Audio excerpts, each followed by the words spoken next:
Hi everyone, this is Middle Ages Gaming and I hope you are all doing okay. This channel is about finding the fun in today's mostly cynical gaming environment in new or older titles, and this is one I can add to the list of worthy of your time. Pathfinder Kingmaker is a CRPG I had some difficulty to decide if I wanted to try, but am I glad that I did. Ironically, watching reviews or trailers I felt that graphically it was lacking, but I could not have been more wrong, as this game has fantastic visuals in general and magic effects are pure eye candy to behold. Another aspect that seemed off-putting was the length of the campaign, and I was not sure that it would keep me invested, but that has also proved to be no issue as I enjoyed it to the end without feeling that it was losing momentum. Starting with the character creation can make you feel overwhelmed when you see all the options available, but this game excels in giving the player agency to play it as you choose. From hardcore CRP veterans wanting to multi-class and min-max to casual gamers being able to choose preset characters, it is all there. Choosing from a range of difficulty options and then giving more granular control for almost all aspects of the game, there is no lack to tune the game to your playing preferences.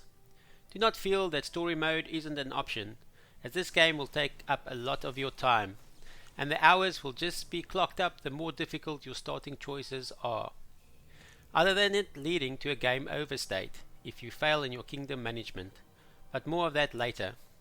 It took me almost 90 hours to complete, and this was with lower difficulty settings. Combat is a lot of fun, with options again to either play turn-based or real-time with pause.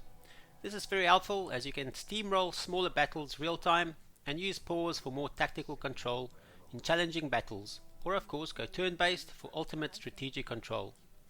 I am not a hardcore CRPG player and did lower the combat difficulty to progress the story and prefer real-time with pause for combat, as it resolves combat much quicker with some level of tactical control. Looking at my play time, it did reduce my overall time, if you compare it to other playthroughs which often cite 100 plus hours easily for most playthroughs. In any CRPG, the companions are an important aspect that will detract or add to the experience. I was pleasantly surprised that personalities I initially literally could not stand, over time became endearing characters, and this was fortunate for one companion in particular, that played a central part in the overall game. Other characters were delightful from the start, and other than their practical inclusion in a party loadout, was first choice because of the banter they brought to the party. This is where the camping system played an important role, and dialogue could be enjoyed between the party. You can decide at any point to take leave of a companion as part of the story or voluntarily, and my bond with various personalities did influence my decision making. At some points I was desperate to ensure I retained all my party members I had built up an affection for, and actively pursued rescuing them. At others I was happy to make decisions based on my alignment or roleplay preferences that might mean losing them permanently. In all, the companions are not as fleshed out as say the Dragon Age series, but they were an enjoyable part of the experience for me.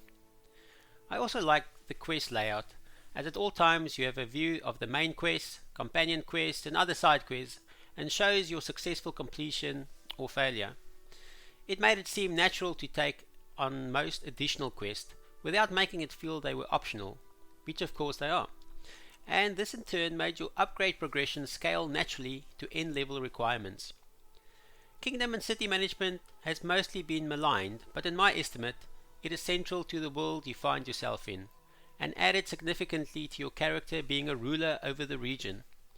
This was clearly the developer's vision, as it is in the title of the game, and for me at least it worked. I would say it is advisable to change the difficulty setting here in order that the management does not become overwhelming or leads to game overstates. I focused on problems to the exclusion of opportunities, and I did not feel that it had any meaningful negative effect to my rule. The hardware requirements are also very forgiving, and I played it on my laptop with only minor frame rate stuttering during larger battles with a lot of effects going off at the same time. I played it early 2022 and did not experience any bugs that I'm aware of. Most of the bugs plaguing the release in late 2018 have been patched out as far as I could tell. A great game for any CRPG fan, and one that has introduced me to the Pathfinder world. It is impressive in that it caters for the full range of options for player preferences. I cannot wait to play Pathfinder Wrath of the Righteous, that is even more highly acclaimed than this first excellent entry.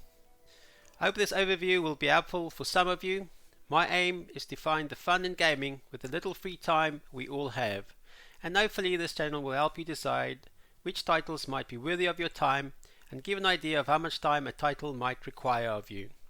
I try to keep the overview short but with enough substance to help you make decisions. Feel free to share some of your gaming adventures in the comments below for me to explore. Until next time, stay safe and live free.